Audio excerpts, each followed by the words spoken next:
number. Yeah, there's at least 8. There's two or three like boys, probably 10 or 12 at the very end, and there's 3 or 4 kids on the other side of the assisted living, and then there's like a little girl pretty close to the front of the street.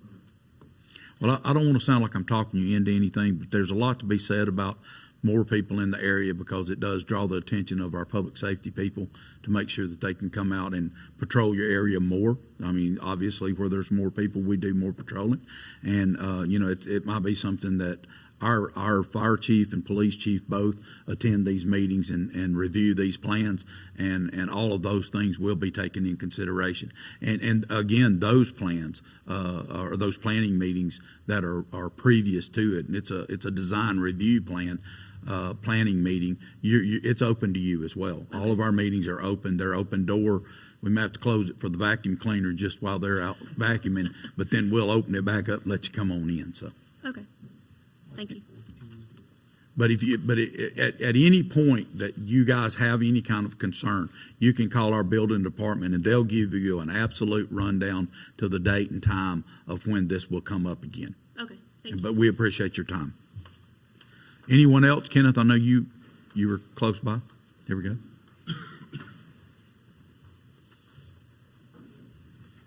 Kenneth Payne. I head up the recycling program. I wanted to let y'all know that our new baler come in today. So we're excited about that. We're going to put the old one out and put the new one in, but we're going to have the both balers running. We're going to double this operation on baling. We're going to have a backup. So kind of excited about that. A lot going on in the recycling program. So I think we're doing our part on recycling. So thank you. Ken. We appreciate it. That's a grant that we wrote, actually. Karen and Philip and a little bit of Kenneth and a little bit of Scott Holderfield. They were able to put together another grant. This is 2 years in a row that we've received funding from the Alabama Department of Environmental Management, and that got us about $17,000 this year. Last year we were able to buy a vehicle, and I think we got somewhere around $40,000 from them, and we're going to continue to do that so that we can build our recycling program up. And we have a really, really stellar recycling program. We're a little singular in the fact that we do cardboard only, but as we get better and better at this and find the top of our cardboard recycling, we'll be able to grab another product and begin to do that in the future. And this, along with the cooperative effort that we have with Southside, we can only see this thing getting better and better. As long as we can kind of hold hands across the river, it allows for us to be able to look at them doing certain products, us doing certain products. So we're not all just cities that are replicating services instead of looking at the best way to do it and do it very efficiently. And so I appreciate all that y'all are doing, Kenneth. Anyone else that has anything to say? Any of the chiefs or department heads? Mike, you got anything? That was your thing? Okay. I will go to our council member comments or any reports that they might have, and we'll start with Mr. Vice. Thank you, Mayor Taylor. First and foremost, it's exciting to see this many people out. The government is your government, and we really appreciate the fact and all of your input, and trust me, it doesn't fall on deaf ears. I'm fairly certain for everyone up here.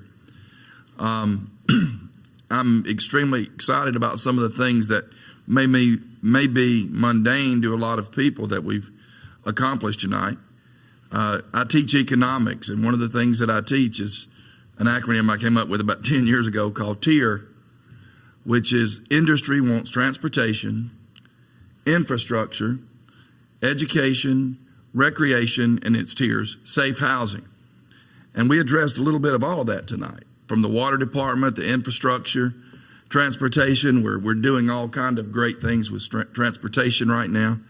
Education, and I don't want to stir up anything right now. We've got a lot going on with education, recreation, and safe housing. I applaud the fact that we do have a housing need in Rainbow City, and we're taking steps to alleviate that. Now, I know there's bumps along the way, and that's why we need the input of every single citizen in dealing with that. On the recreation side, I'd like to thank the Chamber of Commerce of Etowah County for putting on a great event at the Sportsplex which is now officially known as the Kia Sportsplex in Rainbow City, which was basically completed by the city of Rainbow City, started by the Etowah County Mega Sports Complex Authority. I was just very excited and very impressed with what the chamber was able to put together. A lot of people who didn't know that complex existed, I would say half the people didn't know it existed. They were talking to the mayor and I, and nothing but positive feedback, and I really appreciate the Chamber of Commerce for what they've done with that. Once again, I do encourage each and every one of you to stay involved in what we do. We work for you and not vice versa, and we really appreciate what you do. Thank you. Ms. Bedwell? Thanks, Mayor. I just have a couple of things. I think I have probably talked enough about the utility and how much I respect that department. And I would just like to say, like you, Randy, and I think everyone here, that we're very appreciative when you come and take part. And please always come with your opinion and talk to whomever and attend anything that you want to. We have a lot of open meetings and a lot of things going on, and you're welcome to come at any time. One thing too, one of our previous mayors, Ms. Glidewell, is under the weather, and so I would just like to ask you if you would pray for her. She is around 92, something along that line. And we've always loved Miss Glidewell and appreciate what she did for our city, and just loved her as our neighbor too. So just remember her. But thank you all for being here. Mr. Jenkins? Thank you, Mayor. I do just want to start by saying I do appreciate everyone for being here. As Ms. Bedwell and Councilman Vice have both already said, we do always encourage public attendance. I think that it's critical in working together for the betterment of our city. And if you don't come, we certainly can't know how you feel. I do want to say that I'm very excited, Brian, to have you on. And I do want to say that I do appreciate our entire water board. And as Councilwoman Bedwell already said, we do have a lot of boards in Rainbow City that are volunteer. And people choose to come up here and give their time and opinions and advice, and use their wealth of knowledge from many diverse backgrounds to help us, because what we do up here we don't do alone. We do as a team. Very excited to have you invested in our city with your children and living here and being a part of this group. I do want to mention again how much we appreciate Mike Bolton. It takes a lot of work to be able to do all these things with nuisance abatement. It doesn't just happen overnight. You don't just ride down the road and pick a house and say, that one looks like it probably shouldn't be here. We'll take that one down. There is a lot of work that goes on behind the scenes and that has gone on constantly with nuisance abatement in this city. This city is dedicated to keeping our streets and our neighborhoods clean and beautiful. And I just want you to know that there is more work that goes on behind the scenes than you could possibly imagine with that. And we appreciate Mike.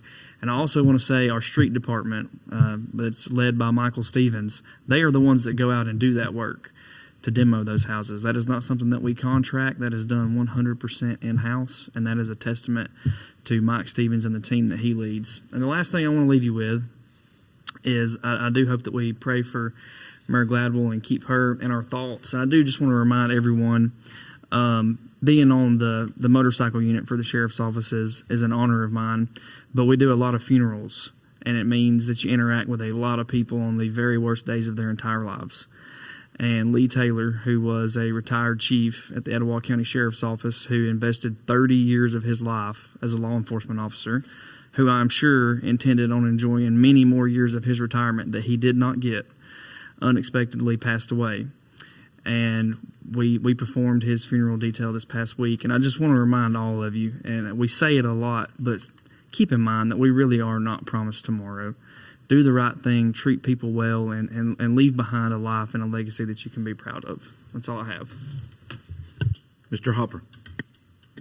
Well, first off, since Councilman Jenkins ended with it, I want to also give the family my condolences. I know Lee. I've been in this game 35 years, so I've known him 30 plus years. And he was a stand-up guy, and he was always a big help to me in the sheriff's department. Brian, I'm glad to see you. Not like I told you earlier, I am very proud of you. A lot of people may not realize that my late brother and Brian went to school together at Sansom. You graduated, what, 99 too, didn't you? So y'all did graduate together. So I had the privilege of watching this young man grow up. He come from a fine family. Got what, one brother? One sister. I'm sorry about that, getting it mixed up. I thought you had a brother. But Brian and them playing baseball and playing with the Rams all the way till he graduated at Sansom together. And when I say that's a home run hire, Nate, that's a home run hire because you got fine stock right there. All right. Next thing I want to do, we always praise our city employees. I want to say this. I want to go outside the venue to John Jones. A lot of y'all know that I've got two boys that are in the military. My oldest boy is due to schedule to leave Virginia in April, and he went ahead and sent his kids on down to live. He's until his wife sells the house because she's got to stay longer. He'll be going to JSU, but he sent the grandchildren on down to us. And I had the privilege over the holidays to meet the principal at John Jones, Amanda Hernandez. And that is someone to be very, very proud of, very proud of. And we're very fortunate. She gave us a personal tour herself that day, the day we went to do the registration. And the big thing we got talking about was the fact it was a blue ribbon school. And I pulled the numbers up. They have 721 kids in that school. That just mind boggles me. How they're not busting at the seams and we ain't got to add on quickly. Because I'm sure it's not going to slow down. We're hoping it won't slow down. But the big thing to me was when they got blue ribbon the first time, their score was 93. You could tell it visibly upset her to have a 91. She wants her 2 points back. That is a testament of her leadership of trying to make our children here in Rainbow City better for the next two levels and to go to college. And we're very fortunate to have that type of a person. And one last pitch, I see some business people in here. Some of those murals in that school is a little bit dated. These businesses are no longer here. We need to put some new stuff up. I know her husband owns LTAP. I think LTAP's going to get one. But CC's been gone for how long? And they still got that mural up. So if you do want to invest some money, they could use a new paint job and a new business. With that, Mary, I'm through. Thank you. Friday, February. Excuse me. Sure. Remember Jeff Prince? Yes. Jeff normally sits right here, and he had surgery and he's out. So we do miss him. Our meetings are a lot shorter without him speaking for so long. But anyway, I'm sorry, Jeff. We've neglected to recognize that we do miss him, and hopefully he'll be back by our next meeting. I'm sure he will. He wanted to be here today. I got a chance to talk to him this morning, and he was trying to go, but Nurse Bevan said that he was not going to be attending this meeting, and he went by that for sure. So, but we do want to see Jeff back as soon as possible. Friday, February 2nd, we're going to have a ribbon cutting for Duncan from 10 o'clock till 11 o'clock, and we'll have our Chamber of Commerce will be helping us put on that ribbon cutting, and there's going to be music and giveaways and all of those things, and it's an exciting time to know that we got a national brand into Rainbow City. On February 5 through 7, I think it's 5 through 7, our Rainbow City library will be closed for upgrades. They will not be accepting phone calls during that time because it's going to be a technology upgrade for the ability to be able to check books in and out, and that also connects into our phone system as well. So there's going to be just a little short period of time and a changeover that we'll have, and we're just going to have to close our library. We've scheduled this thing in a low time. It's not our peak season, and we didn't want to do this when the kids were out of school, which was the other time that was afforded to us. So just be patient with our library. That's a great bunch of people down there that look after our kids and also look after the needs of each of us. You know, anytime you need any help from our library, they're always there for us. And I think everything else has been covered except for the fact of our legal team. You know, Mike Bolton does a lot of work that he has to have some backup from a legal team, and we have attorneys down in Birmingham, but the attorneys that matter to us the most are the ones that do our legal work every day, and that's through it's Dana Rice over here, and he's the quiet man in the corner. As long as he's quiet, I'm doing it the right way. If I start hearing him clear his throat, then I know I need to look in that direction. And also with Lance Smith. Lance does our real estate work and deals with some of our boards, and it's hard to do it without it. But they both have one thing in their pocket that very few law firms have, and that is they have an absolute scholar of the law in Jim Turnbach, and he is our official city attorney. But I can tell you this, he is the guy that we want to be able to call on for a long, long time. And I appreciate our legal team. Thank you for that, Dana. You can. Yes, sir, if you would.